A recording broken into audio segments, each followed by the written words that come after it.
I was like, I don't know what to do. I really like where I'm at. I am afraid to risk this opportunity and lose out on this Yeah. brand partnership.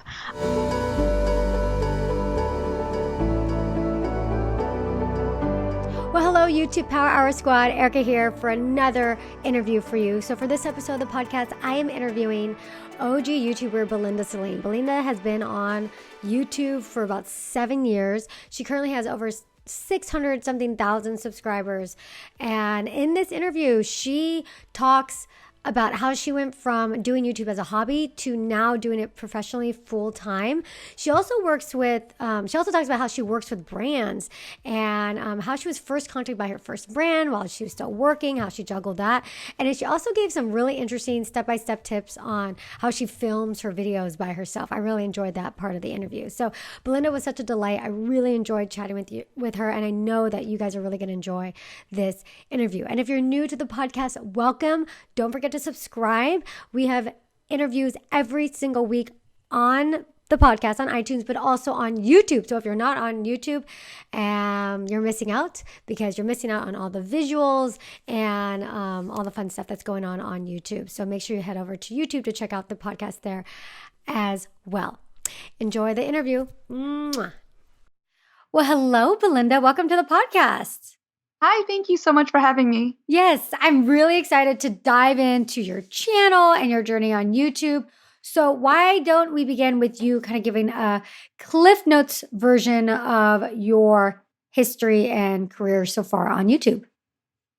Yeah, so I've actually been doing YouTube for about 7 years now. October marked my 7 year Oh, wow. on YouTube, and I've been loving it.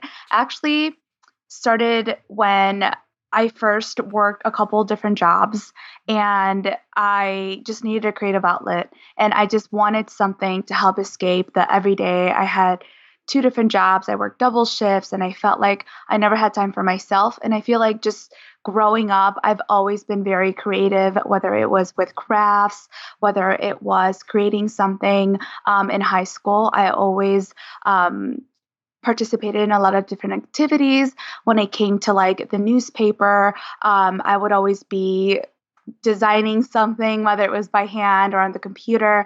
I was also part of the yearbook staff where we would create a senior slideshow.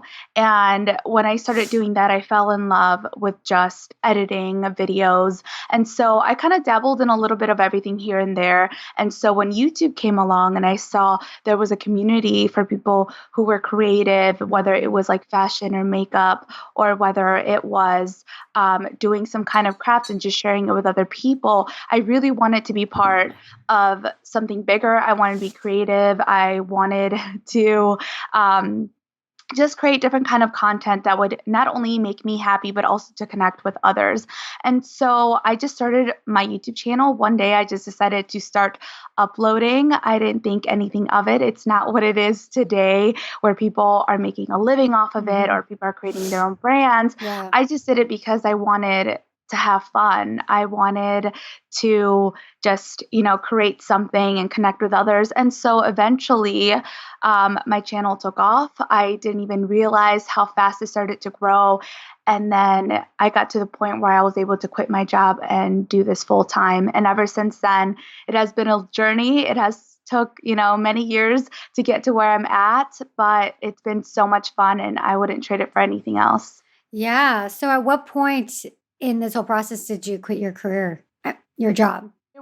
I'm trying to think back of exactly what point that was when it actually became my full-time job. So at the time, I was already a few years into creating content and I was uploading quite frequently. And so I was working at a bank at the time and I really enjoyed my job. I actually really did like working in that atmosphere and I saw myself growing there. But then it came to a point where I got a really, really great opportunity that came along my way, and it was to work with a huge brand. And at this point, I have worked with different brands here and there, but Maybelline reached out and they asked if I would do a 6-month contract with them, where pretty Wow. much I would travel often for work. I would go to New York, or I would go through different events to promote this product that they were launching. And at that time, I was working at the bank, and they just couldn't accommodate all of my time that I needed to get off in order for me to be able to travel, which is completely understandable. And at that point, I was like, I don't know what to do. I really like where I'm at. I'm afraid to risk this opportunity and lose out on this brand partnership. But then again, it's not a stable income. What they were offering at the time wasn't something that I can make a living off of. And so I didn't know if I should take that risk. I spoke to my husband about it, and we were actually on our honeymoon, and he was telling me, and he was encouraging me for me to follow this opportunity and to follow my dream of being able to fulfill this dream that I've always had, to be able to quit my job, but I just wasn't ready. And so it took a little push from him, and he was like, I'm here to support you. Maybelline is not always going to be there, but your bank job will. Eventually you can come back to it if things don't work out. So I took the risk. It was really scary. I think it was the scariest thing I've ever done. But in doing so, I was able to concentrate on YouTube full time, on 100%. And so that kind of led to me doing more things with my YouTube channel, and eventually it started growing rapidly. So if it wasn't for that opportunity, I don't know when I would have just bit the bullet and quit my real job that I had, or my 9 to 5. But yeah, I'm here today, so it's really awesome. I'm glad I took that risk, and it took a little push to get there, but I'm glad that I did. Yeah. How many subscribers did you have? Like, how long ago was this?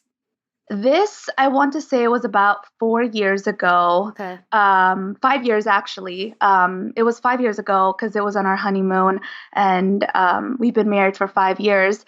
And at that time, I want to say that I reached about 100,000 subscribers on YouTube, and it took a couple of years to get there. Yeah. How was that experience working with Maybelline, like traveling, and what exactly were you doing? Like a brand ambassador? So as a brand ambassador, they came out with this campaign, and it was called the Naked Palette. I'm pretty sure they took off from the Urban Decay palettes that were so popular. And so they made several different palettes, and they named them all different categories and different styles and type of girls. And so I was one specific palette. And so we flew out to New York, and it was really awesome. It was really, really fun. It was the first time that I actually traveled somewhere with a brand, and they accommodated for, the travel and the hotel and the opportunities that were there as well. And so they shot with a whole filming crew. And it was the first time that I was also surrounded with other influencers, which was really intimidating, because at that time I didn't have near as many subscribers as they had. And at that time they had millions of subscribers. And here I was, little 100,000 subscribers, being surrounded by all this amazing talent and YouTubers and different influencers. So that was really big for me. And it was a very humbling experience, and just seeing the possibilities of what my channel, was able to bring. Why do you think they picked you, considering it sounds like the rest of them were at millions and you were smaller? Did they give you any feedback as to why they specifically reached out to you and chose you for this? They did. I guess they just said that they wanted a diversity in all the girls that were there. They didn't want to categorize just one specific type of girl, because these were different palettes to represent a girlier side, or the more I guess fierce, and just different categories of type of women. And I guess in their eyes I was fierce, but I was also very feminine and very girlish. And so they just wanted a diversity in personalities, and that's why they reached out. That's cool. I mean, that must have been an awesome email to get. Definitely, yes. I flew out. The first time that I did fly out, it was 2 days before my wedding, and I panicked a little. I'm like, oh my goodness, Yeah. my wedding's in two Oh my days. God. I'm already stressed out, but my husband was like, go, go. I'll take care of everything that needs to be done. He's always been extremely supportive through everything, and I'm really thankful for that. So you definitely need a good support team along the way. Yeah. So how was that experience working with Maybelline? It was really great. Hmm. They were really accommodating. And after the 6-month contract, I signed another contract with them. So I was with them for a long time. Oh, wow. And it was really fun to get like all of the latest products. And you got to be the first to like play with all the, like the different products that came out, like Uh-huh. eyeshadow palettes and lipsticks. And I mean, it was honestly like a dream come true. That's very cool. How awesome is that? So what and I like the almost like the part of the story where if that wasn't presented to you, like you might have still continued working on in your job for a while. Or you probably would have definitely been continuing working on with your job for a while. Definitely. I was working at a bank and I loved all the people that I worked with, and there was definitely plenty of space for me to grow within the company. And it's a company that I believe in. And I mean, I love them and I love the business side of it. So Hmm. if I wasn't doing YouTube, I would have definitely continued to work at the bank in a different position and obviously moved on from there. But I'm glad what I'm doing now, it allows me to do a little bit of that on the business side Hmm. of things with my channel, but I'm doing something that I love and I'm creating something new every single day. So at around no, so you had that 6-month contract with Maybelline. So you quit your job, and how did you change the way you approached your YouTube channel? Because you said a little bit earlier that after you did that and you were committed 100%, then your channel really started to take off. So what did you do differently when you quit your job? So when I'll tell you a little bit of the difference with me working and then me without working. So Okay. when I was working, um, I would obviously have to give up a lot of my free time in order to be able to balance up both, Hmm. which was very difficult. It was difficult in my social life. In my marriage, my husband supported me, so it wasn't hard there. But in within my social life, I would work, sometimes double shifts or whatever it was. And at the end of the day, I would be so exhausted and tired, but I would actually like turn on the camera. I would film. I would try to do as much as I could with the time that Hmm. I had.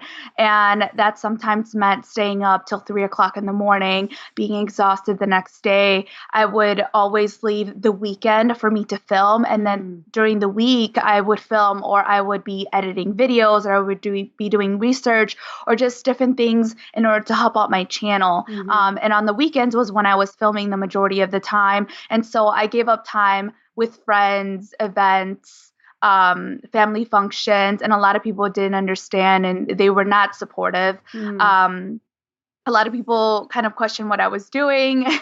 They were Yeah. like, "Is this a real thing? What's the Like, why are you point? doing this? Yeah. Exactly. What Hmm. do you get out of it? Like, Yeah. what are you getting out of it?" So eventually, that did take a toll on me, and I think that's one of the reasons why Ricardo saw that. There was a point where I wasn't happy with the footage that I would film. That I was only able to film so much within the weekend, and Mhm. so I wasn't able to put out as much content as I wanted to. And Yeah. so with quitting my job, I felt like it definitely opened up so much more opportunity and time for me to be able to concentrate on that. So instead of just posting like one time a week, I was able to post multiple times a week. And it also, one of the most important things is how you promote yourself as a business or as a brand. Like you can create the content, you can take the time to edit it, you can take the time to, put it out there. But then when it comes to actually advertising yourself and promoting yourself in Yeah. order for more people to view your content, like that takes time too. So whether it's posting it like on Instagram, on Twitter, people don't realize how much work it takes to actually do something full time or just to promote yourself as a brand. So it comes with, like all these posts that you put up, taking pictures, professional pictures, working on your blog, working on the business side of things to make sure also for tax purposes or just for to have an income or to work with brands, to speak to them, to have conferences on the phone, to be available whenever, a brand wants to contact you, to be able to collaborate with other people. Like that just takes so much time, and there's a lot of things that people don't see behind the scenes and how much prep work it takes for you to actually be there. So even though my channel did really great and it took me, a couple of years to get to 100,000, the real work started when I was able to fulfill this full time.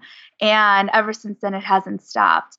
And, it leads to other things and other opportunities, and it allowed me to travel more often. So I was able to work with different people and collaborate. And I think that's the biggest difference, is that I was able to concentrate on that full time, but I didn't let it stop me, even though I was busy when I used to work at the bank. Like, even though I worked at the bank, I sacrificed a lot more than I did, afterwards. But if you have a channel, if you have a brand, if you have, a shop, a store, whatever it is, like, you have to put in the time and you have to work with what you have in order for you to get to the other step. It's so true, because most people that are starting a YouTube channel, not everybody, but most people have something else going on, especially women. You're working full time, or you're a mother, or you're a student, or you're a combination of, a couple of those. And so most of the people don't have the luxury of just saying, hey, I'm going to do this full time. I can commit all of it. So there's a lot of sacrifices in the beginning for people to kind of get to that level where they can quit.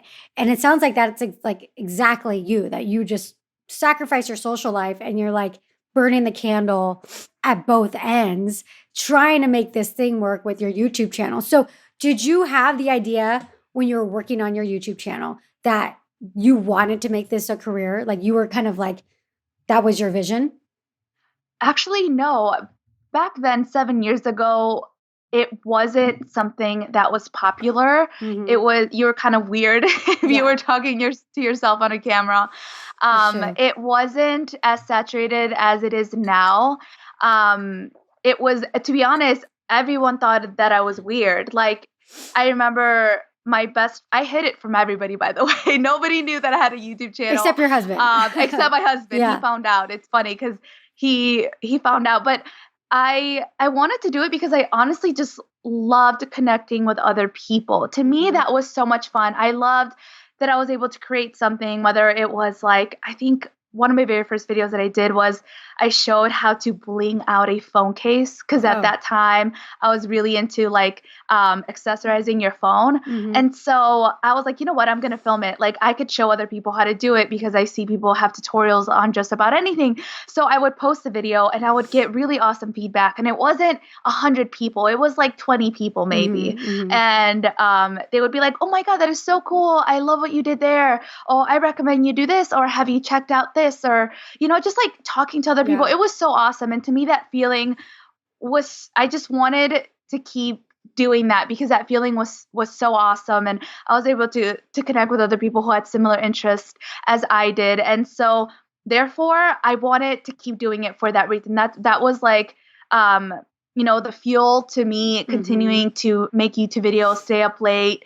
And I never saw a penny out of it. I never, got any brand deals from it. It wasn't a thing, 7 years ago. And then eventually, when I did start making an income on it, it wasn't enough for me to be able to quit my job. So never in my mind did I think that it would turn into what it did. And I think it's really awesome now that people can do that and they know that that is available. And so I would say to whoever wants to do it, and whoever has a passion for it, no matter what obstacles in the way, they're going to find a way around it. And they're going to find more ways to do things and less excuses in order for them not to do it. Because I have talked to several people who want to dabble in doing different things when it comes to social media, but they're scared to, or they're just like, I don't have time, I don't have the latest camera, I don't have the latest equipment for it. And if you want to do it, you'll find a way, and you just never know what it can lead to.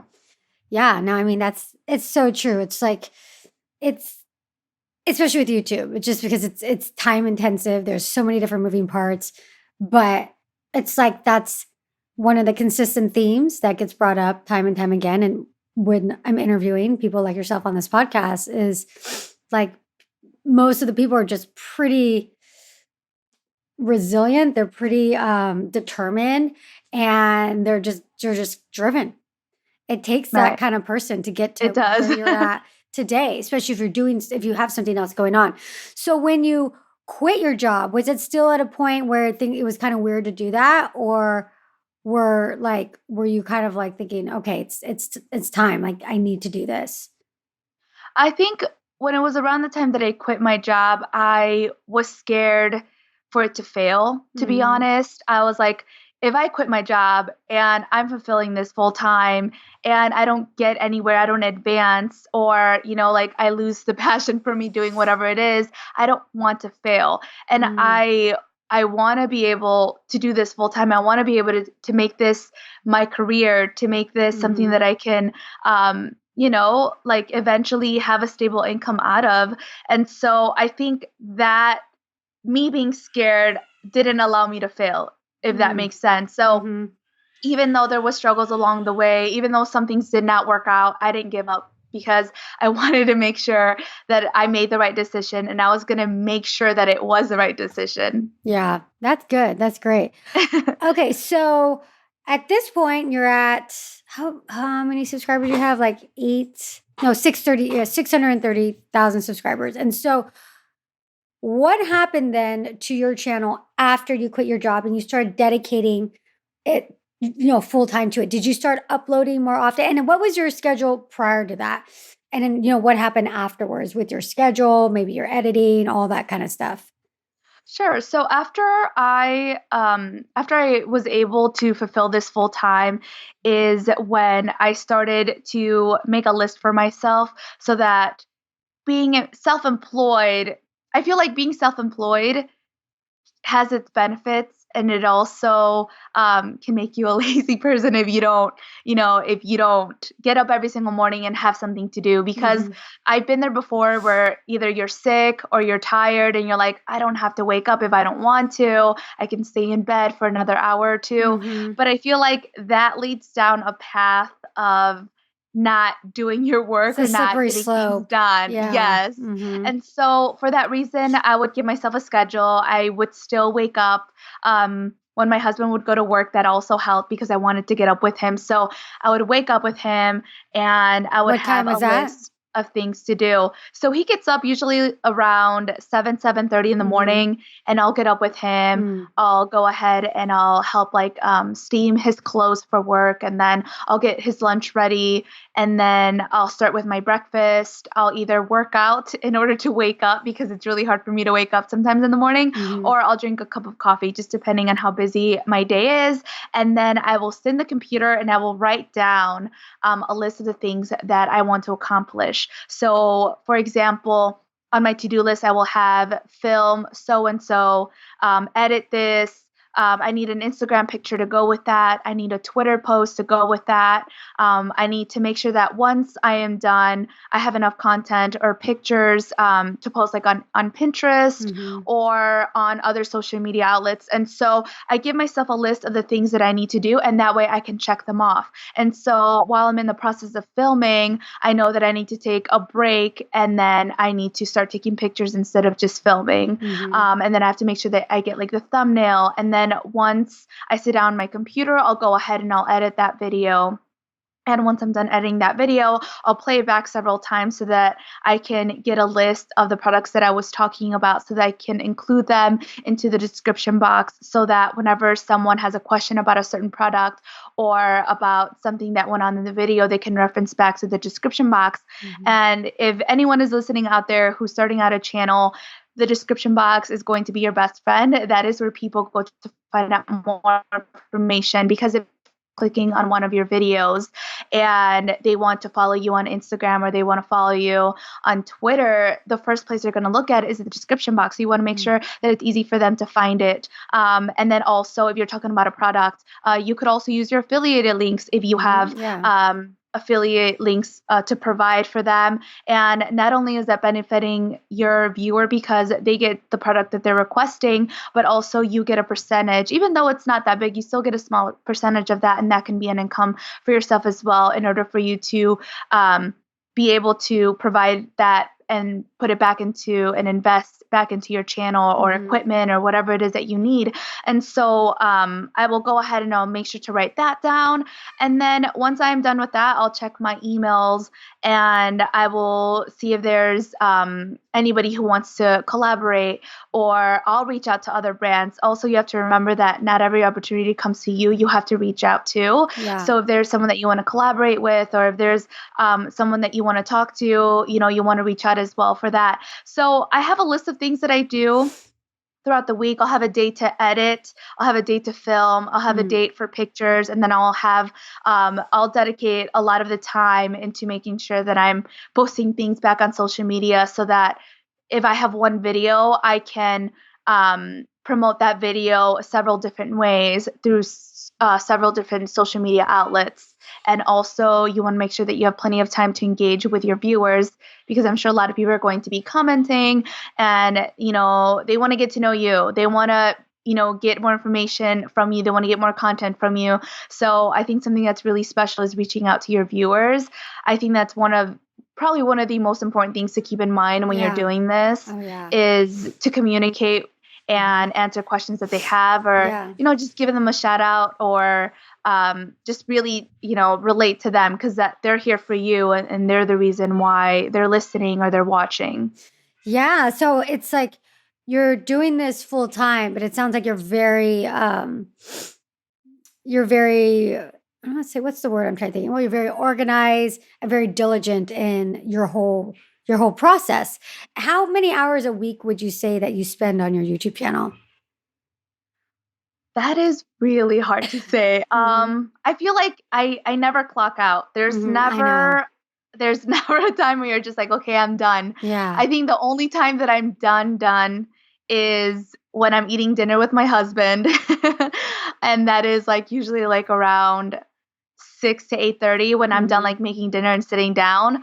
And then on weekends, because I put so much time throughout the week to work on whatever it is that I have to do, on Sundays is when I don't work. I try to concentrate on being with my family and friends. So my content kind of tends to decline a little bit in how active I am towards the weekend, because by then I'm kind of burned out. Yeah. But I mean, I wake up in the morning, I try to get as much as I could done, and I stop at 6. But then after dinner, I'll give myself some more time to catch up on emails or anything else that I need to do.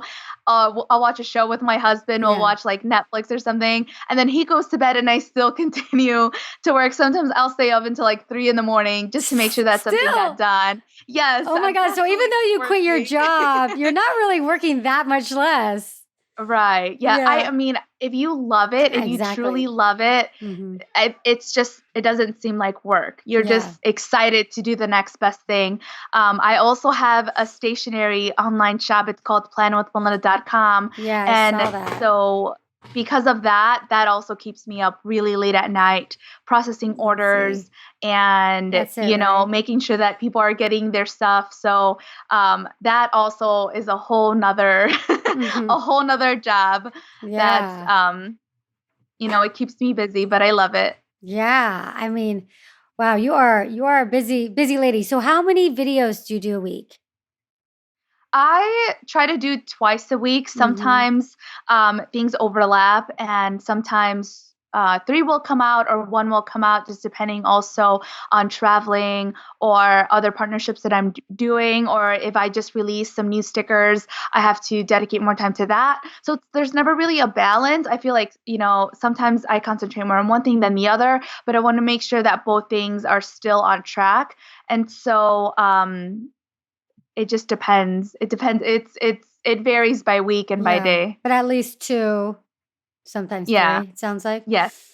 Most likely, definitely once a week, Uh-huh. always. I haven't Uh-huh. missed an upload in 7 years. So Oh, the wow. 7 years I've been doing it, I've never missed a week. But two to three. 2 to 3. Okay. And then, so well, actually, I want to talk about your editing. Do you edit your own videos? I do. It takes forever. Yeah, so I was gonna ask you about that Oh because I man. noticed that your videos are really like there's a lot to them. There's a lot of B-roll, like there's a lot to your videos. And so talking about it, I'm not surprised that and I'll kind of pull up so people can kind of see. But, I'm not surprised that you work and I forgot to share my screen. um because your videos, I don't know if this is one of the ones, but you do a lot. Like there's a lot of B-roll, and they're really well done, well edited. So how Oh, long does thank it take you you. to edit each of? I want to kind of talk about your editing. Why don't we talk about your editing process for your Yeah, videos? So yeah, walk us through like coming up with the idea and then like actually like the sure. filming and then editing it. I took some advice from my husband. He's really helpful. He actually mentioned that clean with me videos have been performing really well on my channel. Okay. That's another thing that you have to make time for is focus on what's performing really well. And that's easier said than done because I personally love filming other type of videos, and sometimes cleaning videos are not my absolute favorite to film. I do enjoy Mm-hmm. making them, but they're not number one on my priority list. But if that's what the people want, you're going to give them what they want. Yeah. So a lot of people have been wanting more home organization, home decor, Mm-hmm. things that have to do with just pretty much decorating your house and maintaining it. And so these videos have been really popular. And so a video like this, where not only am I cleaning, but at the same time I'm also carrying around a huge tripod, making sure that I'm in focus, making Mm-hmm. sure that I have the right angle, and making sure that there's plenty of daylight. If not, I have to bring out my lights, and that can take twice as long for me to do. So typically for one of these videos that are usually like 15 to 20 minutes long, Mm-hmm. it'll take me like 6, 7 hours to film, just depending on what it is. Oh my God. It looks like it's nothing on Yeah, because when you're in the watching videos, it, but it's just, but yeah. yeah, but like me knowing, this whole thing, it's like, okay. And I was thinking, I was like, so she's doing her whole house. So is she literally just taking her tripod, setting up her camera from room to room? Like you said, that probably takes some time. And then you're figuring out the light of each room. And I'm sure as you're Right. cleaning, it's getting darker or whatever. The light is changing, the natural light is changing. So I was like, these seem like a lot of work. Plus, you're And cleaning up. sometimes right. And then sometimes what people don't realize about these videos is that if it's not in focus, because some cameras focus better than others, or it just depends whether it's detecting an object or your face, Mm-hmm. sometimes I have to refilm it. And so sometimes I'll clean the same spot over and over again Oh just to my make sure that it was God. focused. Oh my God. So that does take some time. And so it can take, like I said, several hours for me to film that. If it's a sit down video where I'm just in one room and I'm doing a Mm-hmm. tutorial and there isn't so much moving around, then those type of videos can take maybe 1 hour to 2 hours, but the setup also takes a couple hours. So also, making sure that you have the right lighting. Mm-hmm. And then prior to that, going back a little bit, you want to make sure that you're prepared, your camera ready. Yeah. So just doing your hair, your makeup, making sure that you pick out clothes that are going to complement whatever video it is that you're filming, if you Mm. care for it or not. Sometimes some videos you don't really care if you're wearing like a bright or dark shirt, but sometimes depending on the background that you have, you want to make sure that you have the right outfit in order for the light to stand out, because sometimes you can look darker or lighter, just depending. Mm-hmm. And I feel like you learn that along as you go. Yeah. But the just like getting ready in general can take like an hour or so, and then setting up the camera, setting up the lighting, making sure everything is charged, making sure that you have enough memory space. That is also one of the biggest things Yeah. to look out for, making sure that you have enough memory space on your SD card, and then starting. So those videos can take, like, on average, I would say from start to finish, like 3 to 4 hours. It's not that much. And then editing will always take me over 6 hours. It doesn't even matter if it's like a 2-minute video.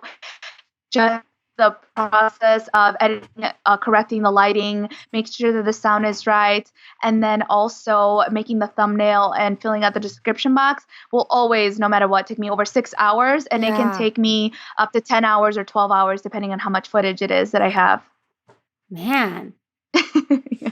Well, here's another one. This is your pumpkin. Yeah, that one took 2 days. This one took 2 days? Yes.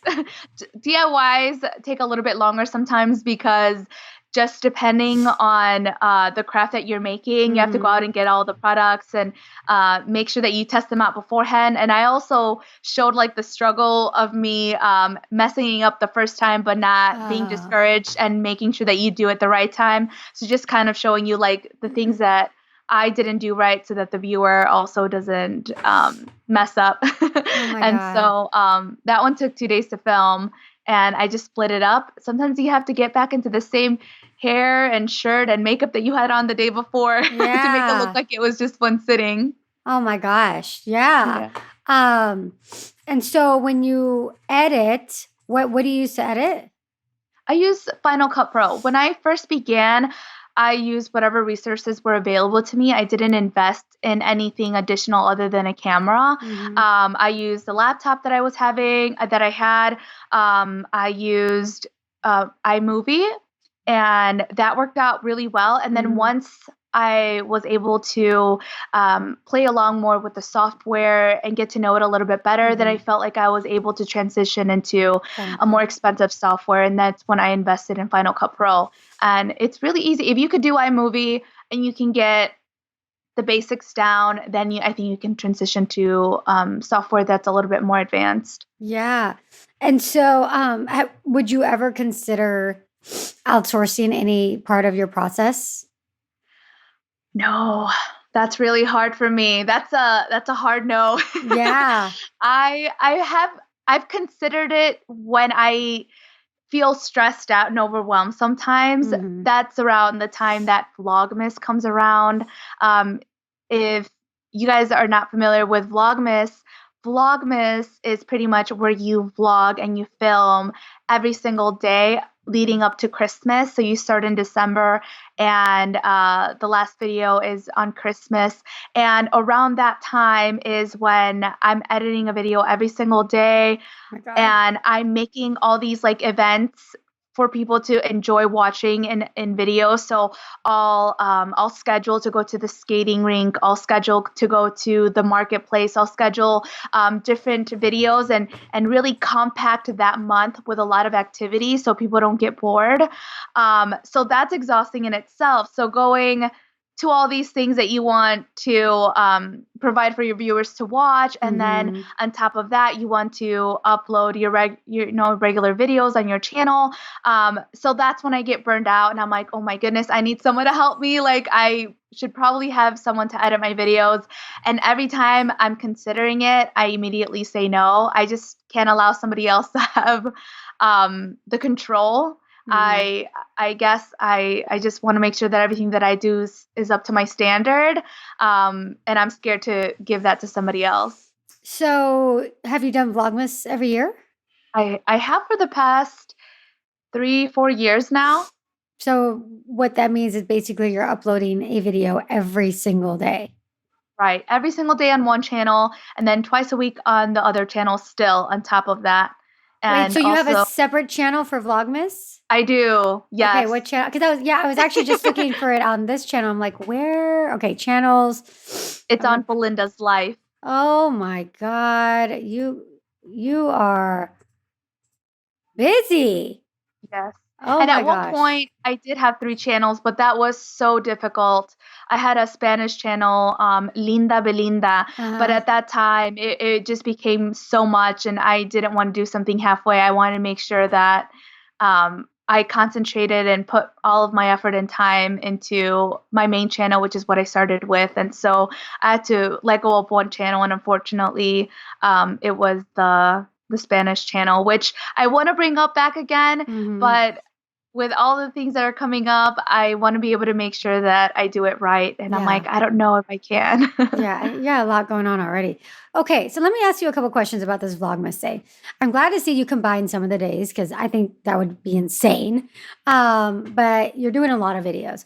Why did you choose to do it on a separate channel? Because for what I've heard a lot and what I see a lot of people doing is part of the reason they want to do Vlogmas is like on their own channel, kind of it's like a boost in views and subscribers on their main channel. I'm curious, kind of your thought process behind separating the two. I wanted to do daily vlogging, but that fell, through Mhm. when I saw how difficult it was. Yeah. And I just think it's different content when it comes to a main YouTube channel where it's a specific category. You plan out these videos to make sure that they're higher quality, to make sure that they're narrowed down to a specific category. As where with a vlogging channel, it's just your life. So you don't have to do a specific category. It's just pretty much like almost like a reality show. It's fun. Vlogmas channel or vlog channels are some of my absolute favorite channels to watch, and you just get to know the person on a more personal level. And so if you have an influencer that you connect with, Mhm. then you want to know more about their life, more about their daily activities.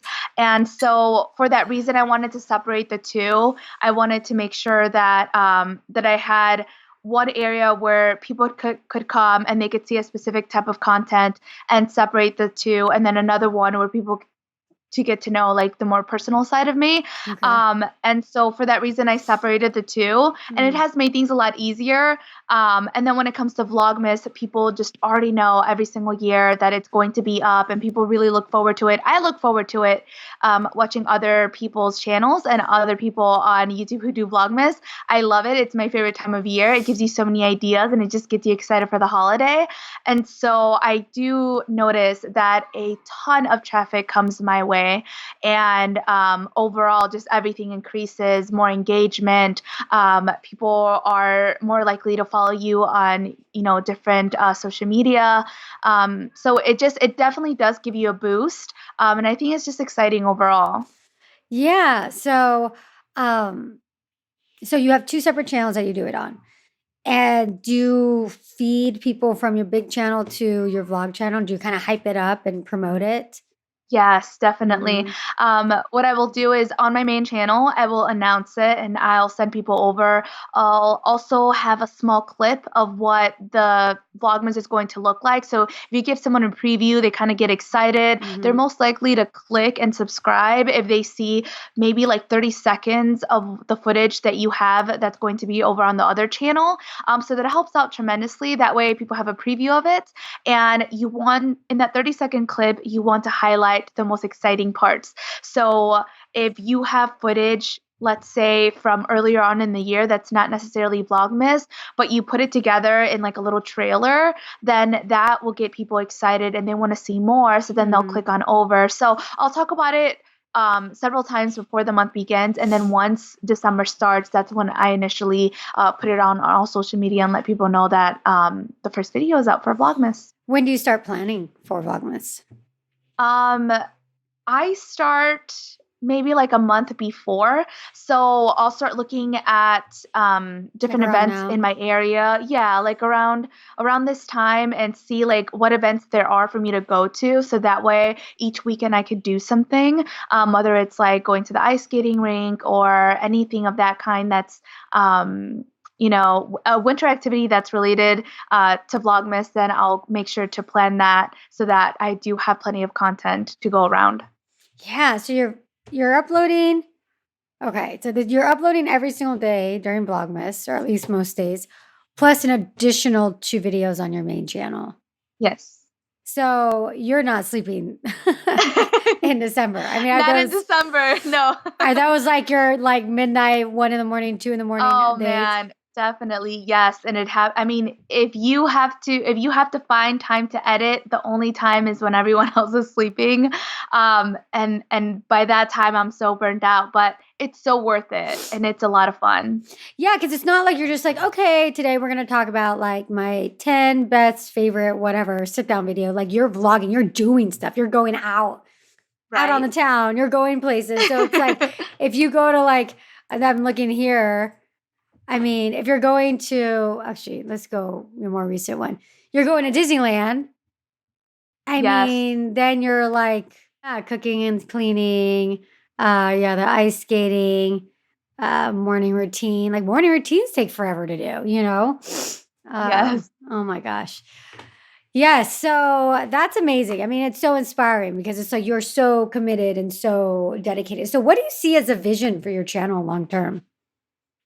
I honestly just find this as something fun that's for me to do. It's great that so many opportunities have come my way Mhm. and I never take it for granted. I honestly cherish every single opportunity that comes my way and I'm really grateful for it, but I do this because it's fun. So as long as it's fun for me, um, that's something that I want to continue to do. Mhm. On the business side of things, when it comes to like growing, I do have the Plan With Me sticker shop, which if you're part of the planner community, if you have a planner, it's something that I also talk about often on my channel. And I want to make it into a bigger store. In the business side of things, one of my dreams would be to be like at a Michael stores or a Joann Mhm. Fabrics and be down on one of those aisles and have my products released and eventually come out with more products. I want to be one day I hope to have like my own planner or to have, different things. Right now it's stickers and planner kits, but aside from that, I want it to grow. Mhm. And I think my YouTube channel has definitely helped me in that field. But as for YouTube, I just want to continue to create amazing content and content that people can relate to, that people can go to and just if they're having a bad day or if they need to feel inspired or motivated, like it's such an honor to be able to have a platform that they can go to and they can get that from. Yeah. Yeah. That's great. That's awesome. And it's important that, I noticed that you had we showed that already, your sticker shop. So let me see if I'm showing that. When did you start this line? So around the time that my channel started to take off, I noticed that my planner videos are really popular, which is Mhm. strange because, to be honest, that's not something that I planned on filming or that Mm. I plan on sharing. It was around the time that I was getting married. This is before the Maybelline brand, and I was planning out my wedding. I needed to get organized, and I feel like I'm a very organized person. And so I created my own planner. I just took a plain old binder. I printed out a pretty design on the front, and then I printed out some spreadsheets, and I made my own planner. Mhm. And people asked if they could see what it looked like inside. And I was like, that's strange. Like, who wants to see, My what I have? planner. Like, is it really Yeah. going to be helpful? And so I also had another planner where I just wrote down like my work schedule and took with me to work. And people asked to see that. And I was like, that's so strange. But once again, I'm going to give people what they want. Yeah. And so I made a video about it. That video got so popular. I want to say that it might have gone viral at the time because at Let's that time see. I wasn't getting that many views for it, Is and it this eventually one? it just took off. Which one is it? Um, it's further back in, Oh, let's let's see, these are see. your most popular ones. Yeah, so I want to say how to organize and decorate your planner up in the top. Mm-hmm. Yes. From 5 years ago. Yes, that yeah. It was Yeah. 5 years ago. Around that time, that's when they became popular. Mm-hmm. And so people just wanted to see how I organized that.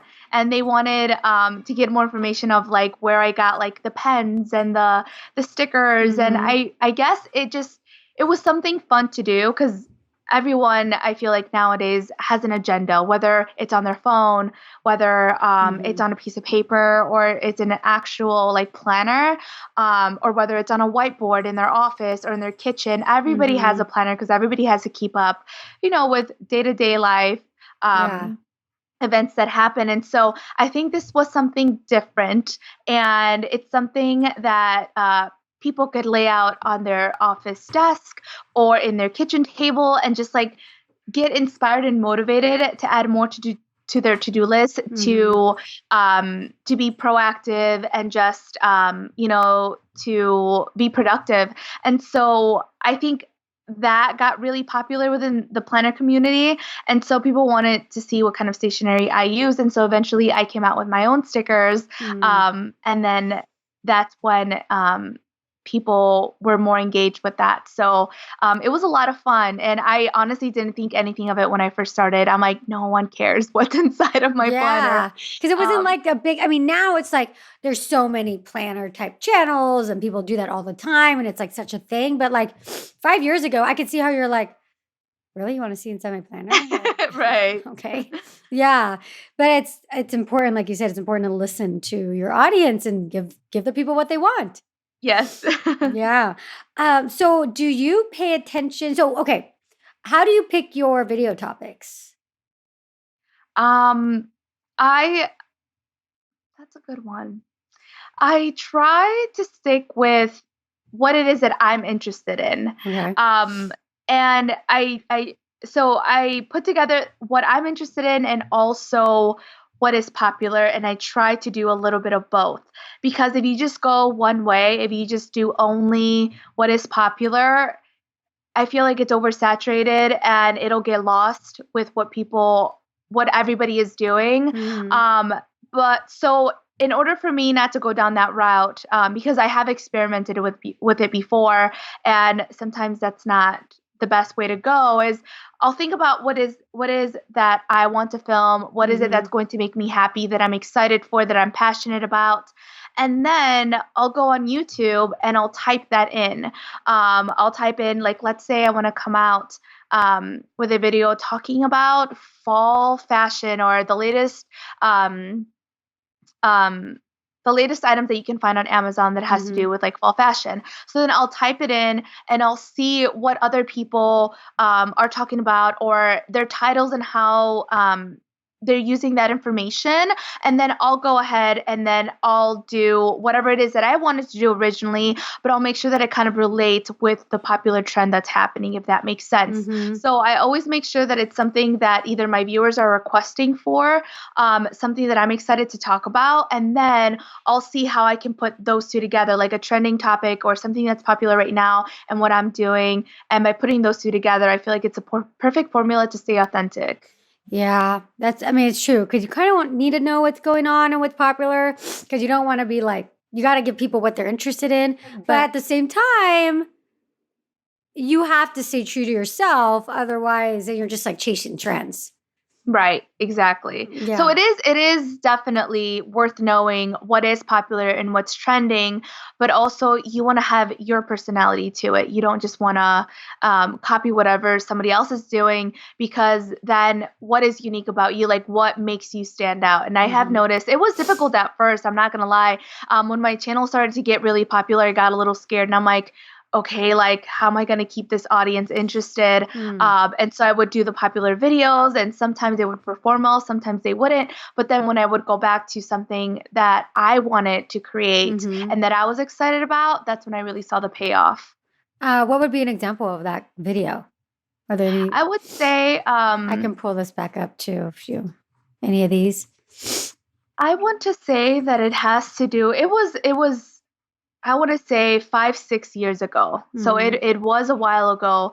And I can't remember exactly what those specific videos were. But it was around the time that it was around 6 years. And there was just, to be honest, I don't really remember exactly which ones they were, but I remember trying to do something that somebody else was doing. Yeah, but it was a while ago. Yeah. Okay. Yeah. Some of these are interesting because you have some really popular videos. These are your most popular here, right? I think these are your most popular. Yeah. This one's from 6 years ago. 5 inexpensive ways to redecorate your room with 2.4 million. 6 years ago, that Starbucks phone case one that you talked about earlier, 800,000. And that's one that I didn't know people would watch. I was like, well, I did it to my own phone. And then someone was like, Belinda, show me how you did it to your phone. I'm like, okay, I'll show you guys how I did it. But I didn't think anybody would watch. Yeah. And that video just took off. So, I mean, it does depend. Yeah. Yeah. Do you pay attention to, like, do you look at SEO? So do you search terms and things like that? Or are you just kind of going off of what you think is popular and then what you're interested in?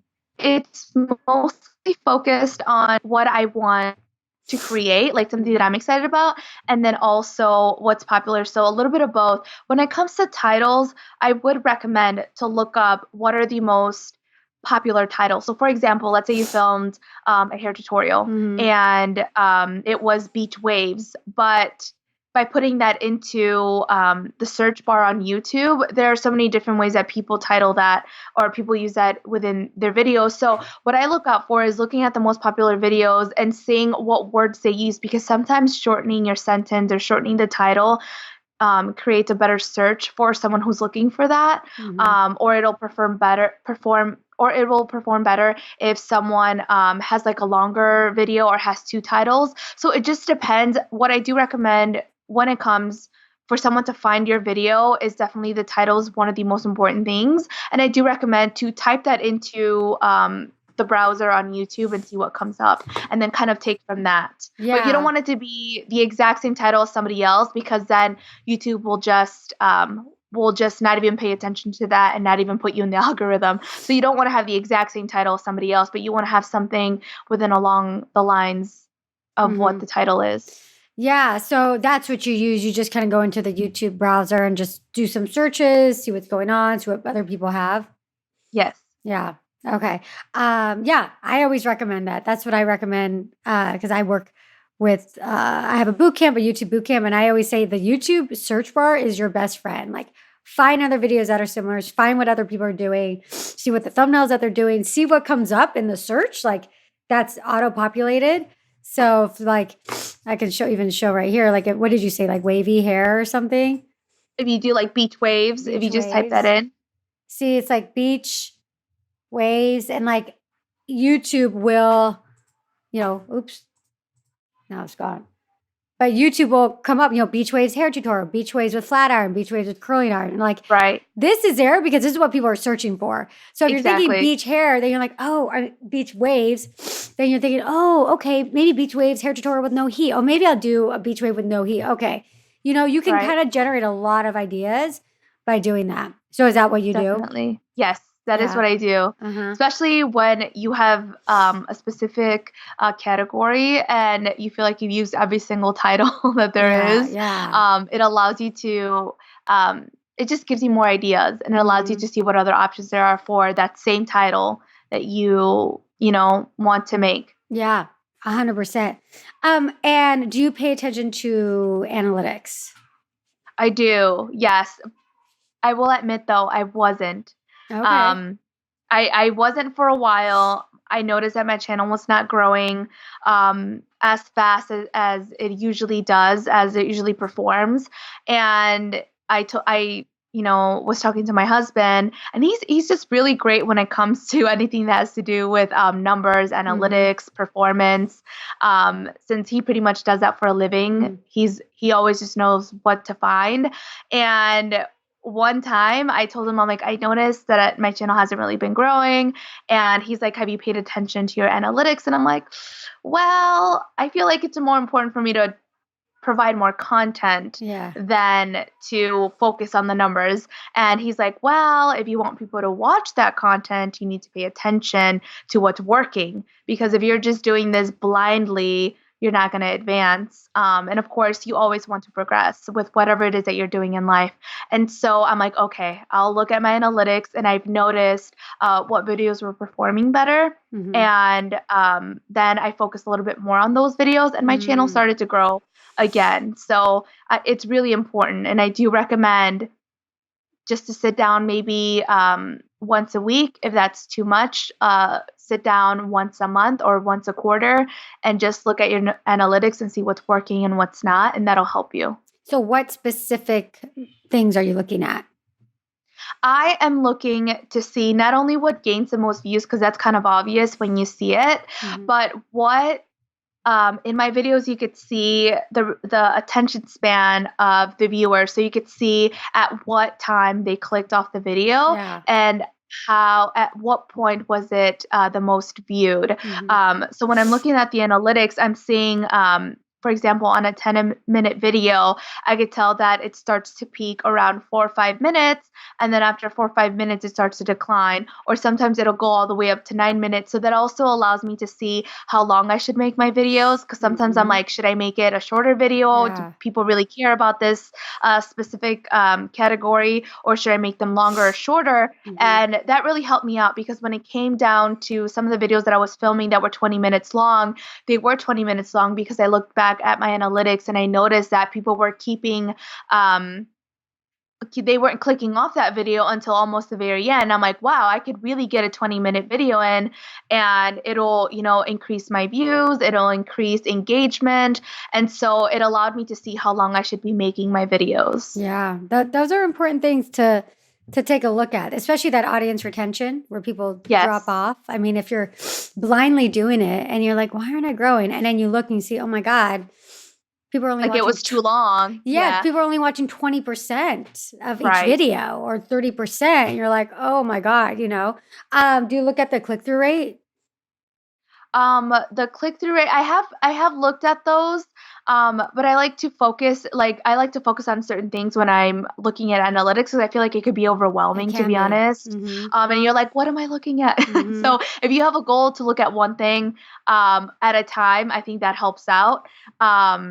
And the click-through rate definitely does help to see exactly at what point they're clicking on it, when they're clicking out, and things like that. Okay, so we're nearing the end of the interview. Just a couple quick questions that I asked everybody that's been on. And so basically, what are you most proud of when it comes to your YouTube channel? That's a good question. I didn't think about this. I think overall, just the experiences that I've been able to have with other people, and what it has done for me and my family. For me and my husband, I think it has brought us closer. And I feel like I'm definitely able to engage with people from across the world. And when someone comes up to me and tells me, like, Belinda, because of you, you have helped me get out of this place in my life that was so difficult, and you have helped me motivate myself, and you've inspired me to do better. I think that is the most rewarding thing, because at the end of the day, I wanted to create something for myself and have this creative outlet, but to connect with others, I think that's so special, and that's something that's so priceless when you get to talk to other people. And also, you don't feel so alone. I feel like there are often times when I'm looking through social media and there's someone that I can relate to, and it makes me feel less alone, and it just it makes me happier. And I think when people do reach out and say that, I think that's the most important thing. And I think that's the reason why I continue to do it, because I don't want to lose that. I don't want to lose that connection to other people. I have gained a lot of friends through social media, whether they have been just viewers who watch on a daily basis, and we have conversations through like Instagram on direct messages, or whether it has been people that I followed and that I met up with, and we've collaborated, and we have those friendships. And a lot of my friendships have actually evolved that way, which I think is so awesome. Yeah. So I think the connection with other people is what makes this so fun and worth, everything that goes into it. What is the best opportunity you received as a result of your YouTube channel? The best opportunity would be when I started to work with Maybelline, because I feel like that was when I had like my first big break, if that makes sense.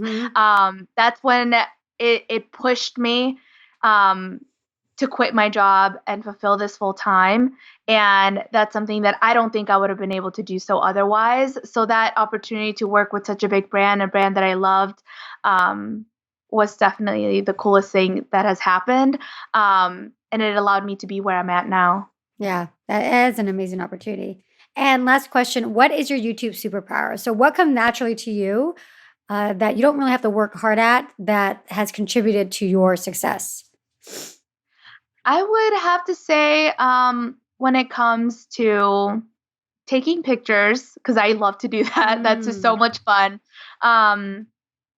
I think, and editing, anything has to do with editing. So I love graphics. I love adding in music. I love transitions. That's just part of something that I absolutely love to do. So when it comes time to editing, I have so much fun with it. It like gets me so excited. So that makes my life a lot easier because I know that I look forward to doing that. Where a lot of the times it can be the most tedious thing to do because you're sitting there for several hours. But that's one of my favorite things to do is to edit, whether it's like graphics or video or anything like that, and that's fun. It's so interesting because I feel that like of the people that I've interviewed, it's like there's two camps. There's the people that say, as soon as I can, I am going to hire someone to edit. And then there's people like you who are like, oh my God, it's like, I love it. It's like I love it. I'm passionate about it. I'll never give it up. It's like me, it's part of my whole thing. Like, so it's interesting. But I mean, your videos, I could tell. I was like, oh, she's like, either she has a really good editor or she's like really into this. I wish I could be better. I want to Yeah. be better. And I want to find the time to train myself to learn other programs and, other things that I can add to my videos. But overall, it's really fun. Yeah. Well, thank you so much, Belinda. I love how you just kind of shared so many interesting things, and your work ethic is super inspiring and super admirable. And so, just thank you for coming on and being open with your whole experience on YouTube. So, if people are new to you, where can they find you? I have two YouTube channels. I have my main YouTube channel, which is Belinda Celine, and I have my vlogging channel, which is Belinda's Life. You can also find me on my website. I have a blog. It's belindaceline.com.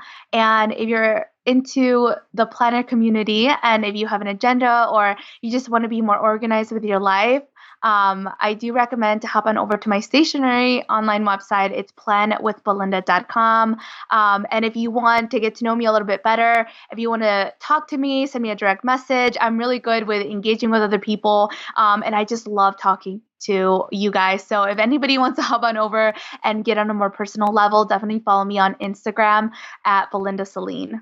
Awesome. Well, thank you so much, Belinda. And I will have all that in the description down below on YouTube and in on the website and the blog post so you guys can connect with Belinda that way. And I also want you to leave a comment here on the YouTube channel. Let Belinda know like what you got out of this. What did you think about her Vlogmas schedule? What did you think about her daily work schedule and also that experience she had where she quit her job? Is that something that you're thinking of, or maybe you're going through that right now? So let us know, comment below. Thank you so much for having me. This was so much fun. Thank you, Belinda. Bye. Thank you. Bye-bye.